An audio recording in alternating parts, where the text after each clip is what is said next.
మన ఇంట్లో మలీదా లడ్డూలు. ముందుగా మనం గోధుమ పిండి తీసుకోవాలి. దీంట్లో ఉప్పు వేసుకోవద్దు, డైరెక్ట్ కలిపేసుకోవాలి. నీళ్ళు పోసుకొని కలపాలి. ఇట్లా మంచిగా ముద్ద చేసుకోవాలి. ఇప్పుడు ఇట్లా వేసుకున్నాం కదా, ముద్దలుగా చేసుకొని చపాతీలు చేసుకున్నాం. ఇట్లా ముద్దలు చేసుకున్నాం కదా, ఇప్పుడు రొట్టెలు చేసుకున్నాం. ఇప్పుడు మలీదాకి కావాల్సినవి మనం ఇక్కడ చపాతీలు తాల్చుకున్నాము, రొట్టెలు ఇవి రెడీ చేసేసినాక ఇక్కడ పొయ్యి ఆన్ చేసుకొని ఒకటి చపాతీ కోసము, ఇంకొకటి బెల్లం పాకం కోసం చూడండి. ఇక్కడ చపాతీలకి పెంక వేడవుతుంది. అంతలోపు ఇక్కడ కడాయి వేడైంది కదా, మనం బెల్లం వేసుకుందాం. ముందు చిన్న మంట పెట్టుకోవాలి. బెల్లం వేసినాం కదా, అట్లా కరగాలి.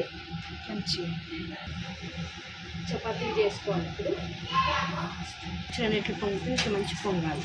పొంగితే మనకు మలీదా లడ్డూలకి మంచి టేస్ట్ ఉంటుంది. చూడండి, ఇట్లా మంచి పాకం రావాలి. ఎంత మంచి పొంగుతుందో, ఇట్లా పొంగితే మనకి మలీదా కూడా లడ్డు మంచిగా సన్నగా వస్తుంది, లడ్డు కాకుండా. ఇప్పుడు మనం కాల్చుకున్న రొట్టెలు ఉన్నాయి కదా, అది చిన్న ముక్కలుగా చేసుకోవాలి. మనం చేసుకొని ఇప్పుడు బెల్లం పాకం పెట్టాం కదా, దాంట్లో వేసుకోవాలి. చిన్నగా అంటే చిన్న ముక్కలు చేయాలి, ఎందుకంటే మనకి లడ్డూల లెక్క రావాలన్నమాట.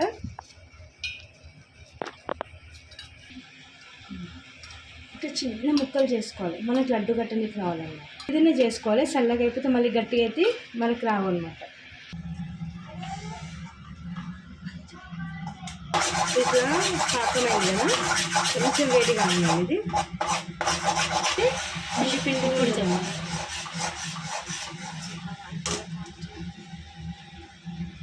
మనం బెల్లంలో కొంచెం నీళ్ళు పోసుకోవాలి. పోసుకుంటే ఏంటంటే మనం రొట్టెలు ముక్కలు చేసుకుంటాం కదా, అది కొంచెం ఉడుకుతుంది. ఉడికితే మనకి పిండిగా కడుపునొప్పి రావాలన్నమాట.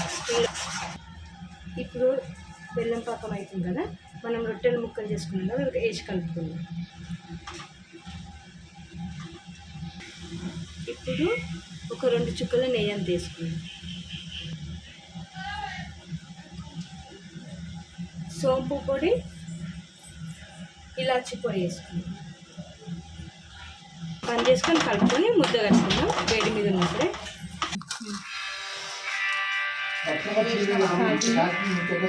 ఇట్లా ముద్దలు కట్టుకోవాలి. చూడండి, ఇట్లా ముద్దలు చేసుకోవాలి లడ్డూలాగా. ఓకే అండి, మీకు కానీ మలీదా లడ్డూలు నచ్చినట్లయితే లైక్ చేయండి, షేర్ చేయండి, సబ్స్క్రైబ్ చేసుకోండి. Thank you for watching.